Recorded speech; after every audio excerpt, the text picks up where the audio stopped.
પંચમહાલ જિલ્લાના શહેરા નગરપાલિકાએ સ્વચ્છ ભારત અભિયાન અંતર્ગત એક મહત્વપૂર્ણ પગલું ભર્યું છે. નગરપાલિકાએ ડોર ટુ ડોર કચરા એકત્રીકરણ માટે નવી ઈ-રિક્ષાનું લોકાર્પણ કર્યું છે. આ પહેલ પેરીક્યુરી ઈવી ટીચ લિમિટેડ સાથેના સહયોગથી શક્ય બની છે. કાર્યક્રમમાં શહેરાના ધારાસભ્ય જેઠાભાઈ આહિર મુખ્ય અતિથિ તરીકે ઉપસ્થિત રહ્યા હતા. તેમણે જાહેર ખાનગી ભાગીદારીના મહત્વ પર ભાર મૂક્યો હતો. ધારાસભ્યએ સ્વચ્છ અને સ્વસ્થ શહેર બનાવવાની દિશામાં પહેલ આવકારી હતી. મર્ક્યુરી ઈવી ટેક લિમિટેડે પર્યાવરણ પ્રત્યેની જવાબદારી નિભાવતા આ ઈ-રિક્ષા પ્રદાન કરી છે. આ પહેલથી શહેરમાં સ્વચ્છતા અભિયાનને વેગ મળશે. નગરપાલિકા દ્વારા સઘન સફાઈ અભિયાન હેઠળ આ ઈ-રિક્ષાનો ઉપયોગ કરવામાં આવશે. નગરપાલિકાએ આપણું શહેરા સ્વચ્છ શહેરા અંતર્ગત સફાઈ સારથીઓ દ્વારા સ્વચ્છતા જાળવવાનો સંકલ્પ કર્યો છે. આ પહેલથી શહેરની સ્વચ્છતા જાળવણી વધુ અસરકારક બનશે અને પર્યાવરણને પણ ફાયદો થશે. Bureau report CN24 news.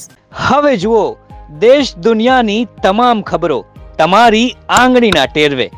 ઉઠાવો મોબાઈલ અને Google Play Store પરથી ડાઉનલોડ કરો અમારી CN24 ન્યૂઝ મોબાઈલ એપ.